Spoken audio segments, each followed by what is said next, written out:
ओम शांति।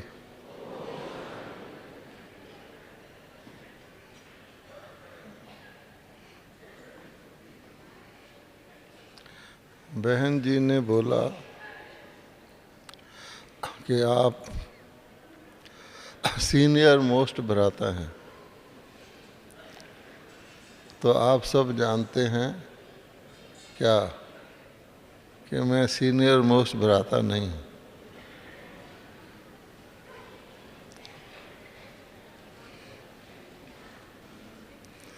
आजकल एक कारण मन के नाच को रोकने का है कि जो होता है उसको हम भूल जाते हैं और जो नहीं होता है उसको हम मान लेते हैं। अब सोचने की बात है कि हमारा मन यानी आत्मा का मन ऐसा कौन सा काल है, समय है सृष्टि चक्र में जब नाचता ही रहता है, उसको नचाने की आवश्यकता नहीं पड़ती, निरंतर लगातार ही नाचता रहता है। वो कौन सा समय है? कौन सा युग है भाई? अच्छा, बहन जियाँ भी मानती हैं कि वो ऐसा युग है जहाँ मन ऑटोमेटिकली नाचता रहता है। और बाबा ने सब मुरलियों में कहा है कि एक चीज़ होती है असली और एक होती है नकली। तो आजकल भी नाच होते हैं, लेकिन क्या वो असली नाच हैं या नकली? क्योंकि उस डांस के लिए पहले तो बहुत सारी तैयारी करनी पड़ती है, तब कोई व्यक्ति अच्छा डांसर बनता है जिसकी लोग ताली बजाएं, और फिर उसको समय दिया जाता है कि इतने समय से इतने समय तक तुमने डांस करना है। अगर बंद नहीं किया तो म्यूज़िक बंद कर देंगे। अनाउंसर आके कहेगा अब पूरा कीजिए। और वो नृत्य जो है वो संगीत का बटन दबाने से शुरू होता है और संगीत का बटन बंद करने से पूरा हो जाता है। तो कई ऐसे शरीर हैं, ऐसी आयु के आत्माएं हैं जो डांसर बन ही नहीं सकते, जो खड़े भी नहीं हो सकते, डांस क्या करेंगे? तो नकली हुआ या असली हुआ? और फिर यदि नृत्य खुशी की चीज़ है तो कितनी देर की खुशी इस नकली डांस से हो सकती है? अच्छा, नृत्य बहुत अच्छा है, डांसर बहुत प्रसिद्ध है, उसके पोस्टर सारे नगर में लगे हुए हैं। लेकिन अगर किसी व्यक्ति के दिल में, मन में कुछ उदासी है, कुछ मजबूरी है, कुछ मतभेद है, कुछ मगरूरी है, वो डांस देखने नहीं जाएगा। और अगर किसी को बहुत बड़ी कोई दुर्घटना हुई है,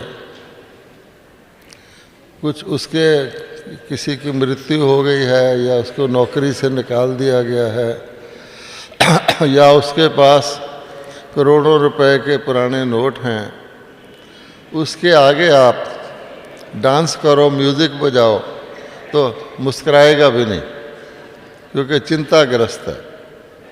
इसलिए मन के डांस के लिए जो सदा होता रहे और ना उसके लिए एक म्यूज़िक बजाना पड़े, ना उसके लिए कोई स्टेज चाहिए, ना उसके लिए मोटे पतले शरीर का फर्क हो, किसी भी एज का हो, उसको सीखना भी नहीं पड़ता। तो वैसा डांस जो होगा वो तब होगा अगर चिंता ना हो, भय ना हो, टेंशन ना हो, तब वो नाच नेचुरल हो सकता है। आप देखेंगे कई व्यक्ति माला फेरते हैं, तो माला फेरते हैं, फेर रहे हैं, उनको कहा जाता है कि निरंतर जाप करने से, लगातार माला फेरने से ही पुण्य होता है। अगर बीच में माला फेरना रुक गया तो दोबारा फेरनी पड़ेगी। तो होता क्या है, वो फेरना शुरू करते हैं, बीच में कोई ख्याल आ गया, माला रुक गई। तो इसी प्रकार से डांस भी निरंतर रहने के लिए क्या होना चाहिए, उसको कहा जाता है नेचुरल। जो चीज़ नेचुरल है और इजी है, आसान है, वो सदा हो सकती है। अगर कोई चीज़ नेचुरल नहीं है तो सदा नहीं हो सकती, और अगर डिफ़िकल्ट है, मुश्किल है, तो भी सदा नहीं हो सकती। जैसे हम सांस लेते हैं, सांस आता है जाता है, आता है जाता है, तो आप नेचुरल लेते रहते हैं। नहीं तो रात को आप सो जाएं और सांस निकल जाए, वापस ही ना आए, फिर क्या होगा। इसलिए स्वचालित, ऑटोमेटिक, स्वतः जो चीज़ होती रहे उसी को निरंतर कहा जाता है। अब मन का डांस निरंतर वाला असली है या दूसरा वाला? अगर जैसे हार्ट है आपका, तो एक बार हार्ट चलना शुरू हो जाता है और शरीर छोड़ने तक चलता ही रहता है ऑटोमेटिकली। अगर किसी का हार्ट चलना बंद हो जाए, हार्ट फेल हो जाए, तो उसका प्राण ही खत्म। अब बाबा कहते हैं कि इस समय हमको मन का डांस करने की आवश्यकता है। मन का डांस एक बारी शुरू हो जाए और होता ही रहे, होता ही रहे, होता ही रहे। ऐसे नहीं कि शरीर को रोग आ गया, मन का डांस रुक गया, कोई समस्या आ गई, मन का डांस रुक गया, किसी को भोजन लेट मिला, मन का डांस रुक गया, कोई भोजन करने गया तो खीर ख़त्म थी तो भी उसके मन का डांस रुक गया कि खीर मेरे लिए क्यों नहीं रखी, आदि आदि। तो बाबा कहते हैं, मैंने बच्चों को जब जन्म दिया, जैसे शारीरिक जन्म लेते ही दिल धड़कना शुरू हो जाता है और अंत तक धड़कता रहता है, उसी प्रकार से बाबा ने जब हमें मर्जीवा जन्म दिया, नया जन्म दिया, ब्राह्मण जन्म दिया। आप सबको याद है ना, आपको कभी ना कभी तो ब्राह्मण जन्म मिला है। आपकी डेट ऑफ बर्थ कौन सी है? कई ब्राह्मण अपना अलौकिक जन्मदिन भी मनाते हैं। तो जब हमको ब्राह्मण जन्म मिला, उसी समय बाबा ने हमको 2 बर्थडे गिफ्ट दे दिए। आमतौर पे छोटे जन्मते ही बच्चे को गिफ्ट नहीं मिलता, फर्स्ट एनिवर्सरी, फर्स्ट बर्थडे पर मिलता है, ऐसे मिलता रहता है। कब्र में पाँव हो तब भी मिलता रहता है, आज तेरा बर्थडे है। कितना? 80वां। और 80 मोमबत्तियाँ जलाते हैं, फिर बुझाते हैं। 80 तो गए, अगले की फिक्र कर। लेकिन जो जन्म लेते ही माता पिता देते हैं, शिव बाबा, बाप दादा या माता पिता, वो गिफ्ट क्या है? अगर हम उस गिफ्ट को जान जाएं जो हम भूल गए हैं और उसको पकड़े रखें तो आपका मन निरंतर डांस करता ही रहेगा। और वो बर्थडे गिफ्ट जो हैं वो दो हैं, एक नहीं है। एक माता की तरफ से समझ लो, एक पिता की तरफ से समझ लो। और वो गिफ्ट आपको याद होंगे और जगह जगह हम उसके स्लोगन भी लगाते हैं। वो कौन से गिफ्ट हैं? पवित्र बनो और दूसरा योगी बनो। अच्छा, अब ये हमारे दो बर्थडे गिफ्ट हैं ब्राह्मण के, पवित्र बनो और योगी बनो। अभी हमने गीत सुना, गीत भी क्या कह रहा है कि मन खुशियों में तब नाचता है जब तुझे याद करते हैं और जब तेरी शहनाई सुनते हैं, जो अच्छी अच्छी बातें उसमें हैं। तो ब्राह्मण जीवन के श्वास या प्राण समझो क्या हुए? पवित्रता। ब्राह्मण जीवन की जन्म घुट्टी क्या हुई? पवित्रता। अच्छा, ब्राह्मण जीवन को श्रेष्ठ जीवन कहते हैं, सबसे ऊंचा, देवताओं से भी ऊंचा, और महान जीवन कहते हैं। देवताओं को कभी महात्मा नहीं कहा जाता। सच्चे महात्मा कौन है? ब्राह्मण है, महान आत्मा। तो वो भी किस कारण से कहा जाता है? ब्राह्मण जीवन की श्रेष्ठता और महानता किस आधार पर है? पवित्रता। अब बाबा कहते हैं कि ब्राह्मण जीवन का जो सबसे बड़ा संस्कार है, जिस पर बाकी सब कुछ आधारित है, वो भी है पवित्रता। इसलिए अगर ब्राह्मण जीवन में हमारा मन सदा नाचता रहे तो उसका आधार क्या है? पवित्रता। जो ही पवित्रता में डिस्टर्बेंस आई तो डांस बंद हुआ। अब आप देखिए, एक होता है डांस का बंद होना और एक होता है उल्टा डांस करना।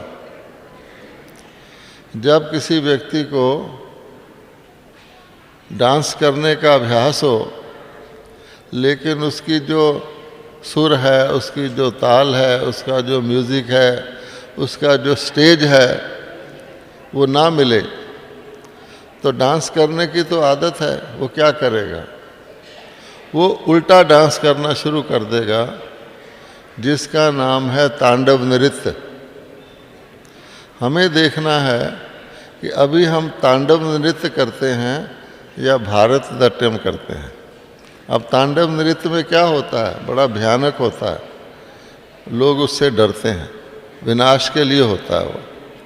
तो अब हमने देखना है कि आजकल हमारा मन दोनों नृत्यों के बीच में कहाँ पर है, क्योंकि दुनिया वाले भटक रहे हैं। तो जो भटकना होता है उसका अर्थ क्या है? वो भी एक डांस कर रहे हैं, लेकिन भटकने का डांस कर रहे हैं। वो भी चक्कर लगाते हैं, घूमते हैं, वहीं वहीं घूमते रहते हैं, ना सुर ना ताल, दूसरे से भी उनकी ताल नहीं मिलती है ना, रास नहीं मिलती। अब बाबा कहते हैं ऐसा क्या कारण हुआ कि मैंने आपको सब ठीक ठाक करके संस्कारी नृत्य करने के भर दिए कि आप देखेंगे कि जैसे देवता जो होते हैं, अगर एग्जाम्पल लें तो आज का छोटे बच्चे को महात्मा कहते हैं। दुनिया के लोग भी नॉर्मल काम करते हैं, लेकिन छोटा बच्चा कैसे करता है? अगर आप छोटे बच्चे को कहें कि जाओ घर का सामने का गेट है उसको खोल के आओ, तो बच्चा नॉर्मल नहीं जाता, वो डांस करता हुआ, पीछे देखता हुआ, आगे देखता हुआ, बड़े स्टाइल से गेट पर चढ़ेगा, फिर उसका ढक्कन खोलेगा, फिर आपको देखेगा, फिर मुस्कुराएगा। यानी हर वक्त उसके अंदर नेचुरल खुशी का डांस होता रहता है। अच्छा, इसी प्रकार से देवी देवताओं का क्योंकि मन डांस करता है, करता ही रहता है, तो उनका हर कर्तव्य, हर कर्म, हर बोल क्या हो जाता है? कला हो जाता है। तो जैसे कोई एक्टर कलाकार होता है, डांस करने वाला ही कलाकार होता है, तो जब वो स्टेज पर आता है तो नॉर्मल तरीके से नहीं आता, उसके आने में भी स्टाइल होता है। डांस शुरू करने से पहले कई धरती पर माथा लगाते हैं, कई हाथ जोड़ते हैं, उसमें भी स्टाइल होता है। अर्थात उसका हर चीज़ डांस ही डांस होता है।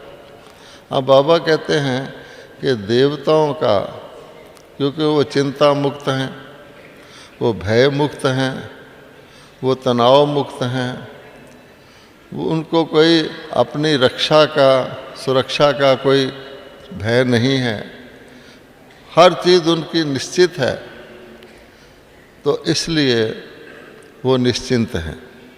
तो हर एक्टिविटी उनकी डांस ही है। अच्छा, बाबा कहते हैं हम भी वही थे, कर रहे थे, फिर क्या हुआ?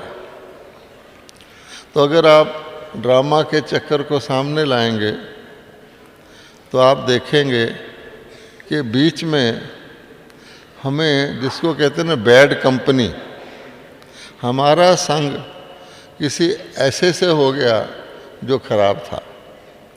उसने क्या किया? हमें पहले लूट लिया। अब जब कोई किसी को लूटता है तो पराया करके क्या करता है? वो उसकी चाय में कुछ ऐसी दवाई मिला देता है, फिर उसको चाय पिला देता है जिसमें नशा होता है, या किसी भी तरीके से उसको बेसुध करके, उसको, उसके सेंसेस को, सेंसिबल को सेंसलेस बना के, अर्थात उसको बेहोश करके उसको लूट लेता है, और उसको विस्मृति हो जाती है कि मैं असल में कौन हूँ। अकेला भी कर देता है उसको। तो इसलिए हमें रास्ते में चलते चलते, डांस अच्छा भला करते करते रावण मिल गया। अब बाबा ने तो हमें, हमारे पिता ने तो हमें दो, जिसको कहते हैं वरदान दिए जन्मते ही, कि पवित्र भव और राजयोगी भव, सहज राजयोगी भव। लेकिन उसने हमें श्राप दे दिया कि तू पवित्र योगी तो छोड़, तू सदा ही अशांत रह। अच्छा, तो क्या किया? हमको आगा पीछा भुला दिया कि हम प्योर एस्ट आत्मा है, पवित्रों में भी पवित्र आत्मा है, सतयुग में आने वाली आत्मा है ही पवित्र देवात्मा। फिर हमारा जो घर है परम धाम, वो भी 100% पवित्र स्थान है। वहाँ कोई अपवित्र एंटर ही नहीं कर सकता। अनादि, हम अनादि ही डांसर हैं, प्योर मैंने डांस करना, लेकिन वहाँ नहीं कर सकते, स्टेज के पीछे हैं। फिर सतयुग में आए तो सतयुग में उतरते ही हमारा सारा, जिसको कहते हैं आदि रूप, वो भी अति पवित्र है, देवी देवता। अच्छा, हम पवित्र, हमारा घर पवित्र, हमारा स्टेज पवित्र, और हमारा पिता, परम पिता तो पवित्र बनाने वाला है। और कितना जन्म, आप सोचिए कि 2 युग पूरे हम डांस ही करते रहे हैं, और बाकी आत्माओं को बाबा ने ऊपर रखा हुआ है कि तुमने नीचे नहीं उतरना, क्योंकि डांस डिस्टर्ब नहीं करना। फिर परफेक्ट डांस करते हैं। फिर जब हम विस्मृति में आ गए, इतना सारा लंबा चौड़ा इतिहास भी भूल गए, तो तांडव नृत्य करना शुरू कर दिया, भटकने का डांस करना शुरू कर दिया, दुखी हो गए, माता पिता से डिस्कनेक्ट हो गए। तो इसलिए फिर बाबा आके क्या करते हैं, हमको स्मृति दिलाते हैं। सार ये हुआ कि अगर हमने माइंड डांस करना है तो स्मृति में रहें, विस्मृति हुई माइंड डांस रुका। किस स्मृति में रहना है? अनेक स्मृतियां हैं कि हम हैं ही डांसर कुल के, हमारा जो खानदान है, हमारा जो परिवार है वो है ही डांस करने वालों का। मन का डांस उनका हर वक्त होता रहता है, क्योंकि इतनी खुशी है, खुशी में ही नाचता है व्यक्ति। इतनी खुशी है कि बेहद की खुशी है। बेहद वाला कभी भी रुकता नहीं है, उसको किसी चीज़ का चिंता ही नहीं। अब यहाँ भोजन खिलाने वाले हैं, अब कितना खुशी से भोजन खिलाते हैं, क्योंकि भोजन बेहद है। खाने वाले को हम बार बार कहते हैं और लो और लो, वो कहते हैं ऐसा तो हमने अपने घर में भी नहीं देखा, और लो और नहीं थोड़ा सा तो और लो। तो ये क्या हुआ? तो इसका अर्थ ये हुआ, एक तो हम बेहद के हैं, दूसरा हमारी जो वृत्ति है वो देने की है। जो देने की वृत्ति वाला होता है, क्योंकि डांसर का डांस खुशी देता है, लेकिन आजकल पैसे लेके डांस करते हैं, उनका बड़ा कंपटीशन होता है कि मेरा अच्छा हो या तेरा अच्छा हो, तो इसलिए वो डांस असली नहीं है। परंतु बेहद की खुशी हो और पवित्रता हर चीज़ में रहे। अब देखिए ब्राह्मणों के हमारे बुद्धि का भोजन क्या है, ब्राह्मण क्या खाते हैं? बुद्धि जो हमारी डांस करने के मूड में रहे, सदा क्लियर रहे। अगर डांसर की स्टेज में बत्ती बुझ जाए, वो स्टेज से नीचे गिर जाएगा। तो लाइट हमेशा डांसरों के लिए लाइट बड़ी इम्पोर्टेंट होती है, और तरह तरह की लाइट होती है। तो बाबा कहते हैं ब्राह्मण की बुद्धि का भोजन है शुद्ध संकल्प, पवित्र संकल्प। अच्छा, दुनिया भी देखती है और ब्राह्मण भी देखते हैं। तो ब्राह्मणों की आँखों के द्वारा क्या दिखाई देता है? ब्राह्मणों की पवित्र दृष्टि ही उनकी आँखों की रोशनी है। तो दृष्टि भी पवित्र है, बुद्धि भी पवित्र है। अच्छा, ब्राह्मणों के कर्म क्या होते हैं? तो आप देखिए हमारे कर्म कैसे होते हैं। ब्राह्मण का ऑक्यूपेशन ही है श्रेष्ठ कर्म, सुख देने वाले कर्म, और जिसको कहते हैं कि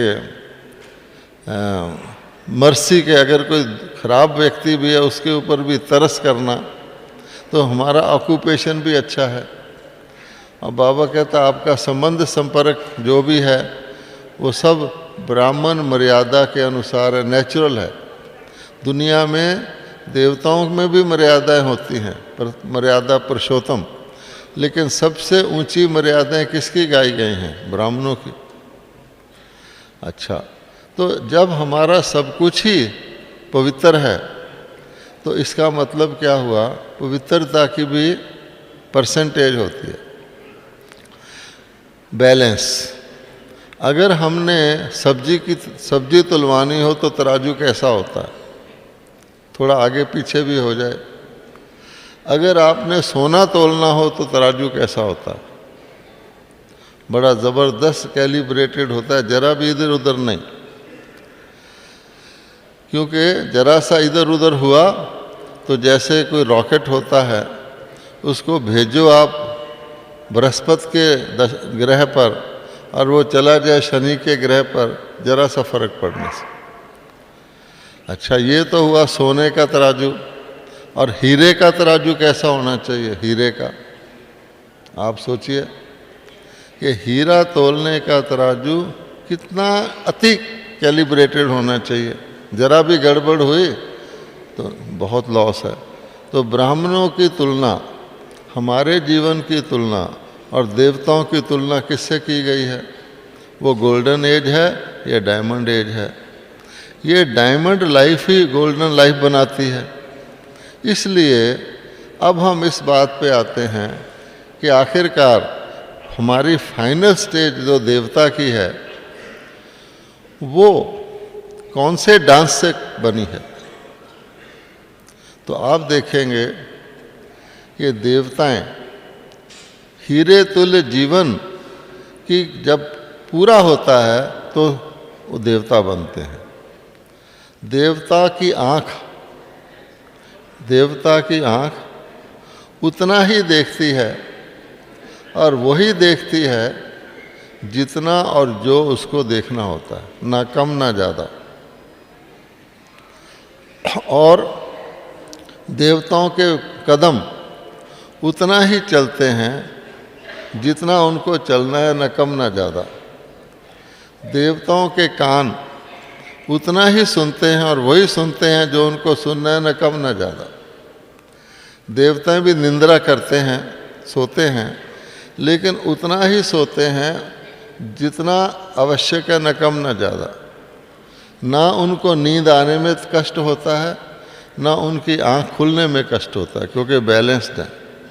अब आप देखिए कि ब्राह्मण उससे भी उत्तम है, क्योंकि देवताएं परफेक्ट दुनिया में रहते हैं, उनको कोई डिस्टर्ब नहीं करता, और ब्राह्मण तो इम्परफेक्ट दुनिया में रहते हैं।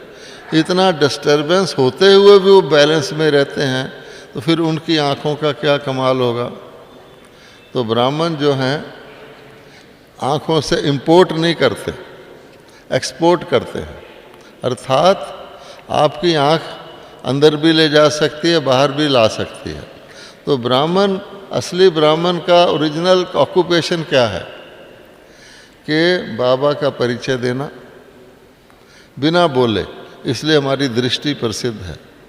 आप दादी जानकी जी से या दादी गुलजार जी से क्या मांगते हैं? हमें ज्ञान सुनाओ, सिर्फ दादी दृष्टि दे दो।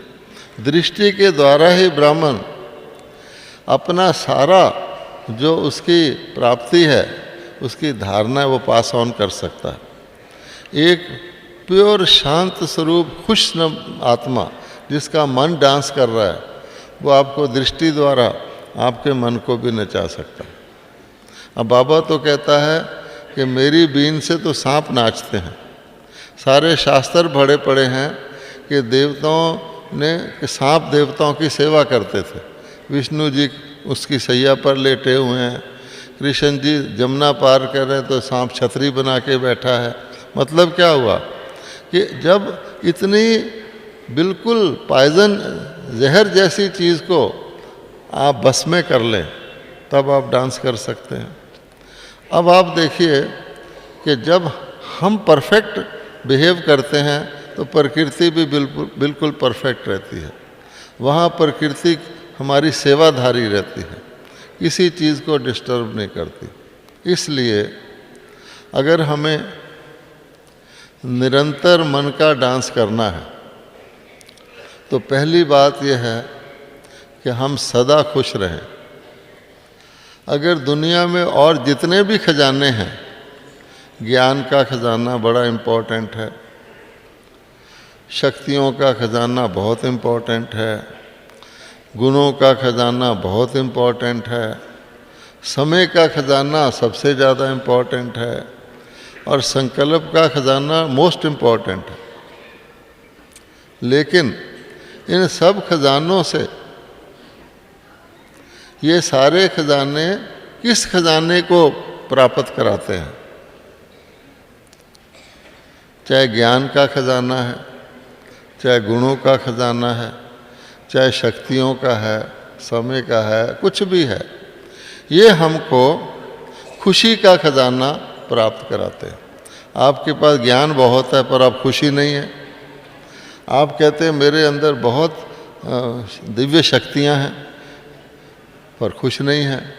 तो अगर खुशी का खजाना है तो सब खजानों का माई बाप है, और खुश व्यक्ति ही डांस कर सकता है। इसलिए ऐसा कोई फॉर्मूला हो कि हम सदा खुश रहें, तो आपको किसी को ज्ञान सुनाने की भी ज़रूरत नहीं। नेचुरली आपको देखकर वो सोचेगा इसको कुछ प्राप्ति है, कैसे हुई है। इसलिए बाबा कहता है खुश रहो और खुशी बांटो। खुशी बांटना मैंने दूसरे को भी आप खुश कर दें।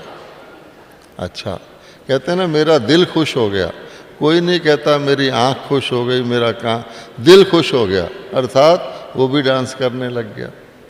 अब इस खुशी के खजाने हमें अनुभव तो है, सभी ब्राह्मणों को अलौकिक अनुभव है कभी ना कभी कि हम बहुत खुश थे। उस समय हम अति इंद्रिय सुख में थे, इंद्रियों वगैरह का कोई प्रभाव ही नहीं था। हमारी इंद्रियां भी वास्तव में ओरिजिनली सेंसेस, जिसको हम सेंस ऑर्गन कहते हैं, ये सेंसिबल थे और हर इंद्री अच्छा काम करना चाहती है। कोई भी इंद्री व्यक्ति की, हाथ क्या चाहते हैं कि हम कुछ दें, देवता बने, ऐसे नहीं। पाँव क्या चाहते हैं, हमें कोई सीधे रास्ते ले जाए, उल्टे रास्ते जाना नहीं चाहते। लेकिन मन गड़बड़ वाला है तो उसको उल्टी तरफ ले जाता है। हर इंद्री, आंखें क्या चाहती हैं, आंखों को सुकून कब मिलता है, जब कोई अच्छी चीज़ देखें। आज सब चीज़ का नकल है। आपके कानों में ऐसा संगीत डालेंगे कि आप समझे कि बस बहुत अच्छा है। आप प्लेन में या ट्रेन में सफ़र करते हैं तो आजकल हर एक के पास मोबाइल फ़ोन है। अच्छा, वो उसमें कुछ जोड़ के कान में लगा लेता है, शायद कोई गीत भी सुनता है, तो फिर अनाउंस किया जाता है कि आप कान के द्वारा सुनिए ताकि दूसरे पैसेंजर डिस्टर्ब ना हो। उसने अपने कान में लगाया हुआ, पड़ोसी ने अपने कान में लगाया हुआ। 1000 मील का सफ़र करेंगे, एक दूसरे से बात नहीं करेंगे, सिर्फ वो सुनते रहेंगे, आंखें भी उनकी कहीं और होंगी। अच्छा, बड़े खुश हैं कि मैं यहाँ से न्यूयॉर्क में बात कर सकता हूँ, देखो साइंस ने क्या तरक्की की है। न्यूयॉर्क में बात करेंगे, अपने साथ बैठे हुए पैसेंजर से कोई बात नहीं करेंगे, भाई तू कौन है क्या। आगे ये मोबाइल फ़ोन नहीं होता था तो पूछते थे, भाई जी आप कहाँ के हैं, जरा अपना अनुभव सुनाओ। तो सारा कुछ हमारा आर्टिफिशियल है। इसलिए बैलेंस, तो बैलेंस का मतलब क्या है कि हमें हर चीज़ इतनी ही करें, ना कम करें ना ज़्यादा करें, और इजीली करें। इसलिए बाबा ने कहा इजी राज योगा, पवित्रता का आधार है सहज कनेक्शन बाबा से। शहद याद, चलते फिरते याद। अब आप देखिए, चलते फिरते याद और बैठकर याद करना, हठ योगा करना। कोई व्यक्ति हठ योग में बैठा है, वो यहाँ नहीं होगा, वो कोशिश करेगा कि मैं ऊपर जाऊँ। कोई उसको छेड़े भी तो कहेगा डिस्टर्ब मत कर, मैं योग में बैठा हूँ। अच्छा, और जो सहज राज योगा है कि हम वहाँ जाके लटक जाएं, वो है, या आप बाबा को अपना कंपेनियन बना लें। बाबा कहते हैं मैं तुम्हारा कंपेनियन बनने को तैयार हूँ, यहाँ ही मुझे अपने साथ रखो, कर्म करो। तो कर्म योगी जो होगा वो धरती पर रहेगा और ठीक राइट कर्म करेगा। उसको अपनी बुद्धि को खास ताकत भरने के लिए वहाँ ले जाने की ज़रूरत नहीं है, यहीं वो शक्तिशाली रहेगा। तो बाबा कहता है मेरी कंपनी और मेरा कंपेनियनशिप सारी कल्प में घूमकर देख लो, आपको नहीं मिलेगा। जो हर वक्त जहाँ आपके लौकिक रिश्तेदार भी अलाउड नहीं हैं, वहाँ भी बाबा आपके साथ होगा। आपको ऑपरेशन कराना पड़ जाए तो आपके रिश्तेदार तो आपको अच्छा अस्पताल ले देंगे, अच्छा डॉक्टर ले देंगे। उस वक़्त जब आपके यहाँ चाकू लगाया जा रहा है, कौन मदद करेगा? उस वक़्त भी वो होगा। इसलिए बाबा कहता है कि अगर नेचुरल और सहज करना है, क्योंकि मुश्किल चीज़ कभी भी सदा नहीं हो सकती, मुश्किल चीज़ कभी नहीं सदा हो सकती, आर्टिफिशियल चीज़ भी कभी सदा नहीं हो सकती। सहज और सदा ये कनेक्टेड हैं। कोई बहुत ही गुस्सा करने वाला व्यक्ति हो, क्या वो 24 घंटे गुस्सा कर सकता? नहीं कर सकता। इसलिए बाबा कहता है इजी। तो प्योर बनने के लिए इजी कनेक्शन अर्थात बाबा को अपने साथ रखें। तो इसलिए बैलेंस का मतलब क्या है? हमको कोई चीज़ एक्स्ट्रा नहीं करनी पड़े।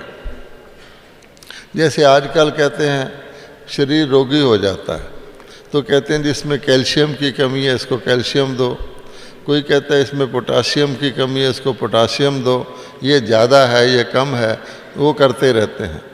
और नतीजा क्या है कि केमिस्ट की दुकानें दवाइयों से भरी पड़ी हैं, फिर भी लोग हेल्दी नहीं हैं। और सतयुग में क्या होता है ऐसा, इसका पोटेशियम कम हो गया, इसका कैल्शियम कम हो गया। या लक्ष्मी नारायण सैर करने जाते हैं सुबह सेहत बनाने के लिए, ऑक्सीजन लेने के लिए, या कोई एक्सरसाइज करते हैं, या कोई किसी प्रकार की कुछ भी करते हैं, नहीं, उनका शरीर नेचुरल ही बैलेंस्ड है, तो ज़रूरत ही नहीं, और पूरी आयु है, बीच में कोई डिस्टर्बेंस नहीं। इसलिए बैलेंस, तो बैलेंस मीन्स एक ब्राह्मण को अपने आप ही जो हमें ज्ञान मिलता है, जो हमें योग मिलता है, हर चीज़ हमारे लिए इजी और नेचुरल होनी चाहिए। जितने हम देवता हैं सब नेचुरल हैं, और उनको हर चीज़ नेचर उसके घर में प्रोवाइड करती है। अब देखो किसी पेड़ पे सेब लगे हुए हैं, अब पेड़ में इतने सेब लगते हैं, तो क्या पेड़ प्रॉफिट के लिए सेब लगाता है कि मुझे इसमें लाभ कितना होगा? नहीं। क्या पेड़ में सेब लगाने के लिए पेड़ को मेहनत करनी पड़ती है? नहीं। नेचुरली पेड़ सेब से लदा रहता है, और पेड़ की इच्छा क्या होती है, उसको यही खुशी है मेरे कोई सेब खाए, सारे सेब खा ले और फ्रेश खाए। अच्छा, सतयुग में तो ऐसा ही होता था। जैसे बाबा है, बाबा कहता है मेरी क्या इच्छा है, मेरे बच्चे सारे देवी देवता बन जाए, इसी में मेरी खुशी है। सेब का पेड़ एक भी सेब खुद नहीं खाता। अब बाबा कहते हैं मुझे आपसे कुछ लेना है कि मैं कुछ नहीं लेता। तो जितने देवता हैं, चाहे वो स्थूल हैं चाहे वो सूक्ष्म हैं, उनके अंदर अपनी कंप्लीटनेस और दूसरे को देने की नेचुरल स्वभाव रहता है। हम कहते हैं सूर्य देवता। अब सूर्य देवता क्या करता है? सूर्य देवता को रोशनी चाहिए, हाँ? कहते हैं ना सूर्य को चिराग दिखाने की कोशिश करते हैं। सूर्य देवता को गर्मी चाहिए? नहीं, वो इतना कंप्लीट है कि देता ही रहता है, देता ही रहता है।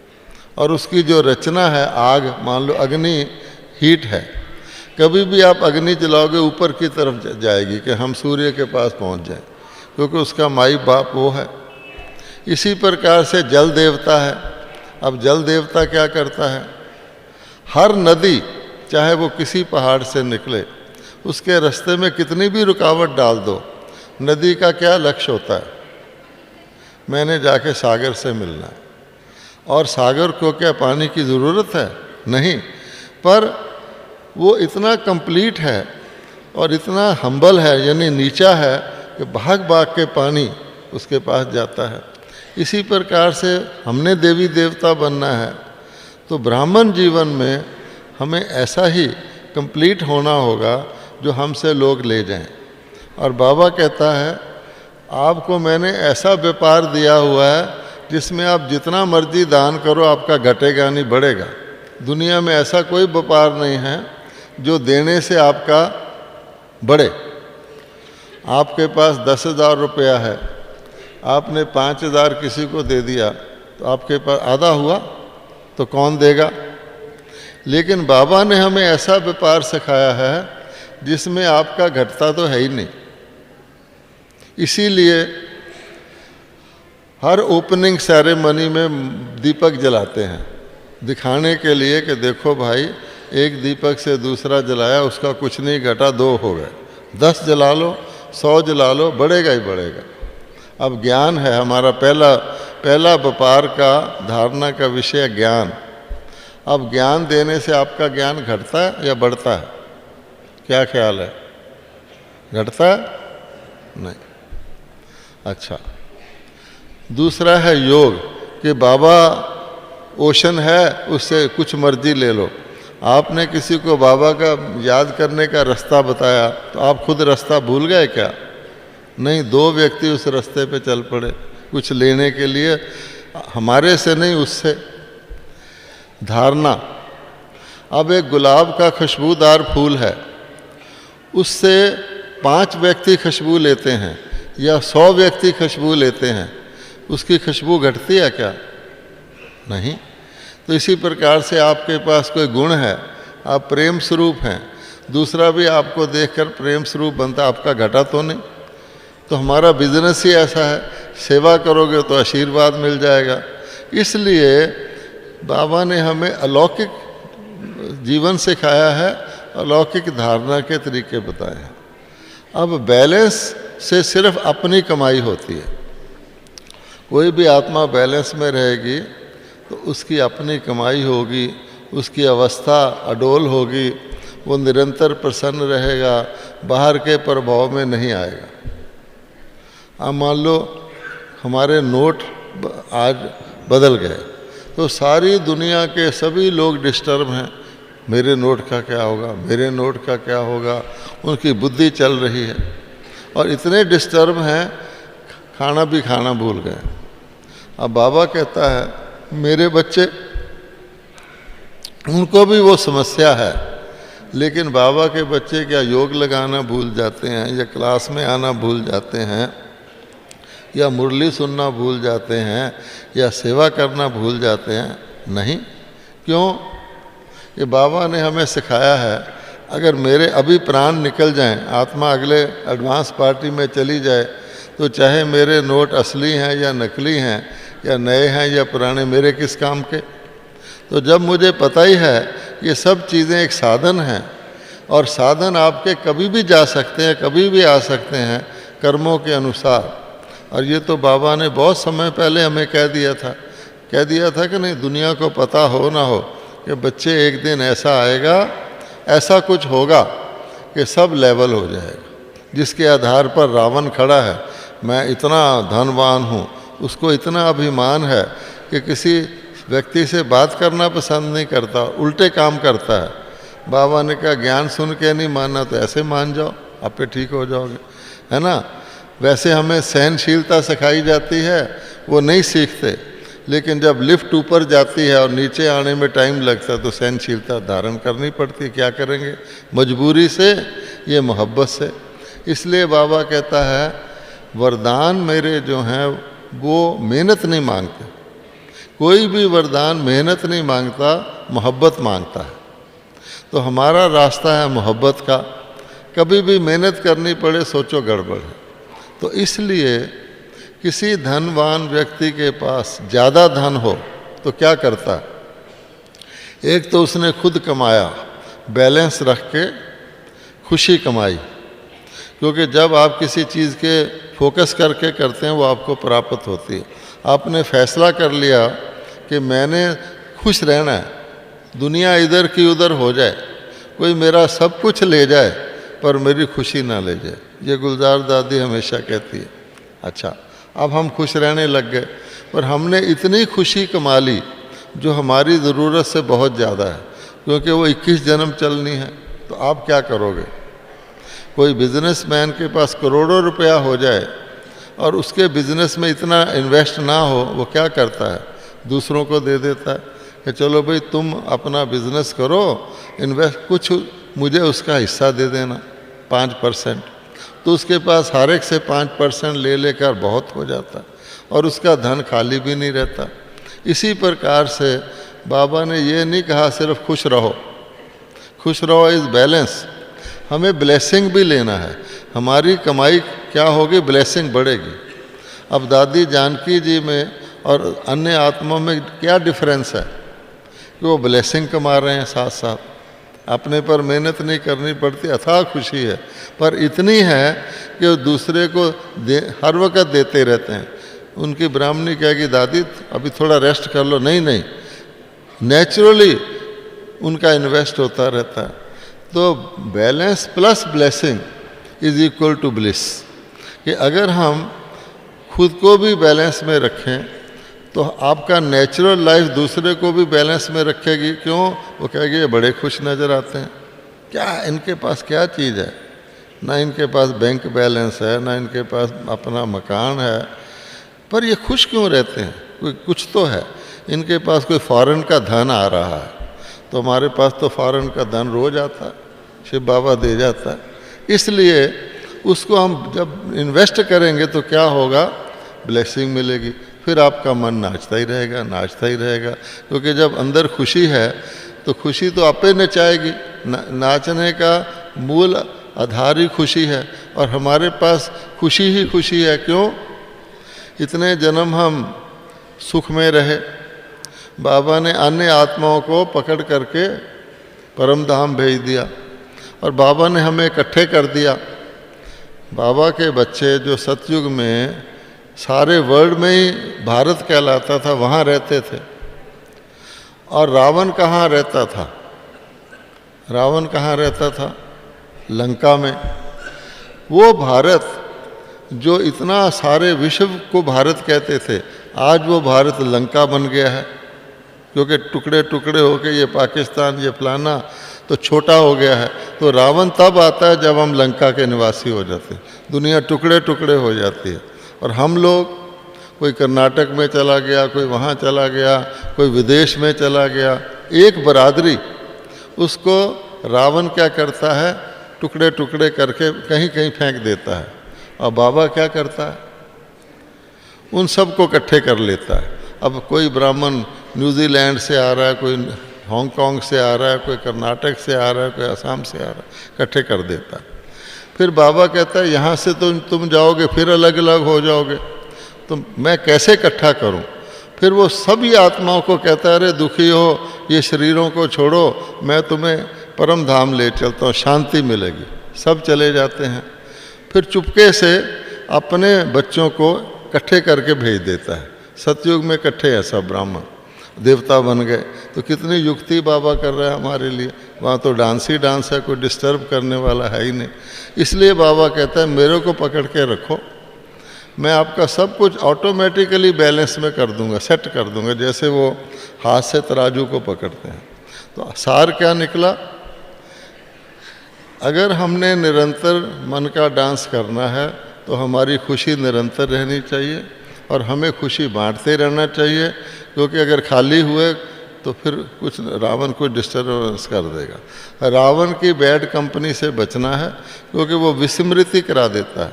आज भी सारे दिन में अगर कोई ब्राह्मण जरा सी रावण की साथ लेता है तो उसको विस्मृति हो जाएगी कि मैं कौन हूँ, मुझे कहाँ जाना है, मुझे कौन मिला हुआ है।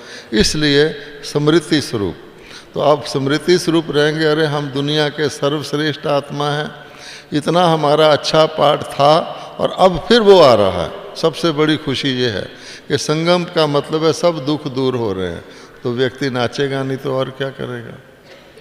ओम शांति।